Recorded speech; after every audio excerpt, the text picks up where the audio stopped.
Channel. आज बाज़ार बंद था, लेकिन बाज़ार के बंद होने के बाद भी बाज़ार की खबरें तो आती रहती हैं। आजकल जो मौसम चल रहा है Q2 के रिज़ल्ट का चल रहा है। आज भी मैं आपके साथ एक कंपनी के बारे में लेके आया हूं जिसका आज Q2 का रिज़ल्ट आया है।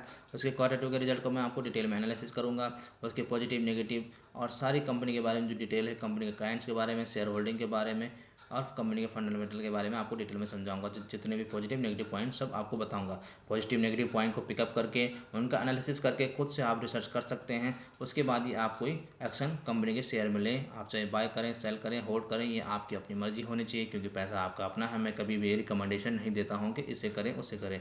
मैं सिर्फ आपको नॉलेज देता हूँ, एडुकेट करता हूँ, और उस नॉलेज को आपको ध्यान में सुनना है, ध्यान से सुनना है और खुद भी उस पर रिसर्च करनी है। तो चलिए बात करते हैं कंपनी के काम पे। कंपनी जो बनाती है, आपके लिए प्रोडक्शन करती है, वो करती है फाइबर केबल्स का। जो जितने भी टेलीकम्युनिकेशन में केबल्स होती हैं, इस तरह के केबल का, सोलर केबल, कंट्रोल केबल और कंट्रोल केबल जो है, और इंस्ट्रूमेंटेशन केबल ये बनाती है। जितने भी फाइबर टाइप की टेलीकम्युनिकेशन में केबल्स यूज़ होते हैं, इनका प्रोडक्शन करने का काम कंपनी करती है। तो चलिए सबसे पहले शुरुआत करते हैं कंपनी के Q2 के रिजल्ट के बारे में। कंपनी ने कैसे अपने Q2 के रिजल्ट पेश करे हैं, तो यहाँ पे आप देखेंगे कंपनी के जो Q2 रिजल्ट हैं, यहाँ फिगर्स आपको लाख में दिए गए हैं, इनको आपको करोड़ में कन्वर्ट करना है। तो यहाँ पे आप देखेंगे तो कंपनी ने जो है, ये जो है सितंबर क्वार्टर का है, ये जून क्वार्टर का है, ये पिछले सितंबर क्वार्टर का है। तो यहाँ पे आपको देखने को मिलेगा। तो जो पिछले सितंबर क्वार्टर में कंपनी ने 254 करोड़ का रेवेन्यू किया था, 254.32 करोड़ का, जो बढ़ के हो चुका है 358.17 करोड़। लगभग 104 करोड़ की कंपनी ने अपने रेवेन्यू में और 25% की जंप दिखाई है ईयर ऑन ईयर। वहीं अगर आप क्वार्टर देखेंगे तो 324.20 करोड़ का रेवेन्यू जो है 358.17 करोड़ हो चुका है। यहाँ पे भी लगभग कंपनी ने 34 करोड़ के आसपास की जंप अपने रेवेन्यू में दिखाई है। इसके बाद अगर हम खर्चों के बाद अगर हम जो अब हम खर्चों पे आएंगे, रेवेन्यू के बाद बात करने के बाद हम खर्चों के बाद आएंगे, क्योंकि कंपनी ने जब रेवेन्यू किया है तो उसके रेवेन्यू को करने के लिए खर्चे भी किए होंगे। तो कंपनी के खर्चों को हम डिटेल में समझेंगे। तो ये रहे कंपनी के खर्चे। तो कंपनी ने जो पिछले क्वार्टर में किया था 234.82 करोड़ का खर्चा किया था, जो बढ़ के हो चुका है 329.05 करोड़। तो रेवेन्यू के साथ साथ कंपनी ने खर्चे भी बहुत अच्छे बढ़ाए हैं। और बात करते हैं क्वार्टर खर्चे के, 298.30 करोड़ का खर्चा हो चुका है, 329.05। तो क्वार्टर भी कंपनी के खर्चे अच्छे खासे बढ़ते हुए देखने को मिले हैं। अब खर्चों को जो रेवेन्यू से अगर हम माइनस करेंगे तो कंपनी का जो प्रॉफिट निकल के आएगा। पिछली बार जो कंपनी का प्रॉफिट था सितंबर क्वार्टर में 19.50 करोड़ था, जो बढ़ के हो चुका है 29.11 करोड़। ये प्रॉफिट बिफोर टैक्स है। कंपनी ने प्रॉफिट बिफोर टैक्स में अच्छी खासी जंप दिखाई है। लगभग 50% की जंप कंपनी के प्रॉफिट बिफोर टैक्स में देखने को मिली है। वहीं अगर हम क्वार्टर की बात करें तो 25.90 करोड़ का जो प्रॉफिट कंपनी का 29.11 करोड़ हो चुका है। क्वार्टर भी कंपनी के जो प्रॉफिट में अच्छी खासी जंप देखने को मिली है।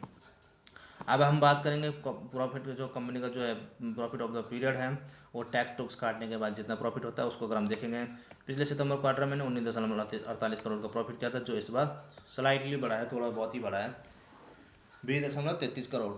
अगर क्वार्टर देखेंगे तो 25.30 करोड़ का प्रॉफिट घट के हो चुका है, मतलब 5 करोड़ की गिरावट है, 20.33 करोड़। अब आप सोच रहे होंगे कि ऐसा कैसे हो गया, प्रॉफिट बिफोर टैक्स तो अच्छा खासा था, उसमें काफ़ी अच्छी जंप देखने को मिली है और अब गिरावट देखने को मिल रही है। तो इसमें आपको घबराने की कोई ज़रूरत नहीं है, क्योंकि पिछली बार जो कंपनी पर टैक्स बिल्कुल बहुत कम पड़ा था, 56 लाख का टैक्स पड़ा था, और उससे पहले तो पड़ा ही नहीं था।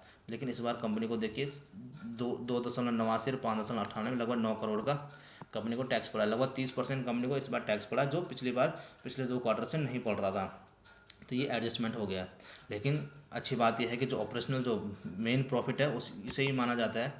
अगर देखा जाए बिजनेस के एवज में देखा जाए, वैसे तो मेन प्रॉफिट यही है, लेकिन अगर कंपनी के काम काज की ग्रोथ समझें तो मेन प्रॉफिट वही है टैक्स से पहले का, जिसमें कंपनी ने अच्छी खासी ग्रोथ दिखाई है, मतलब कंपनी अच्छी ग्रो कर रही है, अच्छा काम कर रही है, ये आपको देखने को मिल रहा है। टैक्स टूक्स तो कभी 24% लगता है, कभी 30% लगता है, कभी 26, कभी 0% लगता है। हर क्वार्टर में डिफरेंट एडजस्टमेंट होते रहते हैं। तो मेन प्रॉफिट में अच्छी खासी गिरावट है। और अगर टैक्स की बात करें आप प्रॉफिट फॉर द पीरियड की, तो उसमें आपको थोड़ा डिप देखने को मिलेगी, जो एक कंपनी के लिए नेगेटिव पॉइंट हो सकता है, पर कंपनी का बिजनेस अच्छे खासा ग्रो कर रहा है। अब चलते हैं बात करें कंपनी के बाकी चीज़ों के बारे में, जानते हैं कंपनी के फंडामेंटल कैसे कैसे हैं। तो हम पहले बात करेंगे कंपनी के क्लाइंट के बारे में। यहाँ पे आप देखेंगे कंपनी के क्लाइंट जो एनटीपीसी है, भेल है और पावर ग्रिड भी आपको कंपनी का क्लाइंट देखने को मिल रहा होगा। और एक जो कंपनी का जो बहुत बड़े बड़े क्लाइंट यहाँ पे कंपनी के हैं, बीएसएनएल कंपनी का क्लाइंट है, इंडियन ऑयल कंपनी का क्लाइंट है, टाटा स्टील, और सबसे बड़ी बात यहाँ पे इसरो भी कंपनी का क्लाइंट है। यहाँ पे देखिए इसरो कंपनी का क्लाइंट है। तो कंपनी के बहुत बड़े बड़े क्लाइंट हैं, इन क्लाइंट से कंपनी को बहुत बड़े बड़े ऑर्डर मिलते हैं। अब जरा बात करते हैं कंपनी के थोड़ा बहुत फंडामेंटल में, कंपनी कैसे परफॉर्म कर रही है साल दर साल। यहाँ पे अगर आप देखेंगे कंपनी के रेवेन्यू 2 साल पहले सितंबर में थे 138 करोड़, जो अब बढ़ के हो चुके हैं 356 करोड़। लगभग 2-3 साल में कंपनी 200-300% बढ़ चुकी है बिजनेस के मामले में। और प्रॉफिट जो 5 करोड़ के प्रॉफिट थे वो अब बढ़ के हो चुके हैं 31 करोड़। प्रॉफिट में भी लगभग 600% की जंप कंपनी के देखने को मिल रही है 2-3 साल में। तो कंपनी ने अपने प्रॉफिट अच्छे खासे बढ़ाए हैं, अपने रेवेन्यू अच्छा खासा बढ़ाए हैं कंपनी ने। अब थोड़ा जरा बात करते थे कंपनी के जो है बाकी चीज़ों के बारे में, कंपनी में और क्या क्या है। तो कंपनी के बारे में और हम बात करेंगे। कंपनी ने जो अपने एक पॉजिटिव पॉइंट ये है कि कंपनी ने अपनी बोरिंग कम करी है। पहले कंपनी की बोरिंग थी 418 करोड़ थी कुछ साल पहले, उसके बाद धीरे धीरे कम करते करते कंपनी की बोरिंग अब मात्र 22 करोड़ रह चुकी है। और जबकि कंपनी बोरिंग की अगेंस्ट जो है रिजर्व काफ़ी बढ़ा रही है। देखो 614 करोड़ अब कंपनी के रिजर्व हो चुके हैं, जो कभी नेगेटिव में थे। तो ये एक अच्छी बात है कंपनी के बारे में। कंपनी के रिजर्व काफ़ी अच्छे इंक्रीज़ हो रहे हैं। अब बात करते हैं कंपनी के बारे में, कुछ और चीज़ों के बारे में कि कंपनी की, जैसे कि कंपनी के शेयर होल्डिंग पैटर्न। तो शेयर होल्डिंग पैटर्न आपको थोड़ा नेगेटिव देखने को मिलेगी। नेगेटिव इसलिए कि कभी कंपनी के पास 62% की होल्डिंग थी, जो अब हो चुकी है 49.06। और जून से सितंबर क्वार्टर के बीच में कंपनी ने अपनी होल्डिंग कम करी है प्रमोटर्स ने। दूसरी बात एफ की बात करें तो यहाँ पे एफ भी धीरे धीरे घट रहे हैं। एफ 2.21 के आसपास पहुँच चुके हैं सितंबर क्वार्टर में। तो एफ ने अच्छा खासा स्टेक बेच दिया है। डी तो इसमें है ही नहीं, पहले बीच बीच में शुरुआत हो गई थी डी की थोड़े बहुत आने की, लेकिन डी अभी ज़ीरो है। सारा माल जो है पब्लिक को जा रहा है। तो ये थोड़ा चिंता का विषय है कंपनी के बारे में कि कंपनी में ऐसा क्यों हो रहा है। तो अब चलिए बात करते हैं कंपनी के नाम की। तो कंपनी का नाम जो आपको देखने को मिलेगा पैरामाउंट कम्युनिकेशन, जिसका प्राइस सिर्फ चल रहा है, कितना चल रहा है, 67 रुपये के आसपास चल रहा है।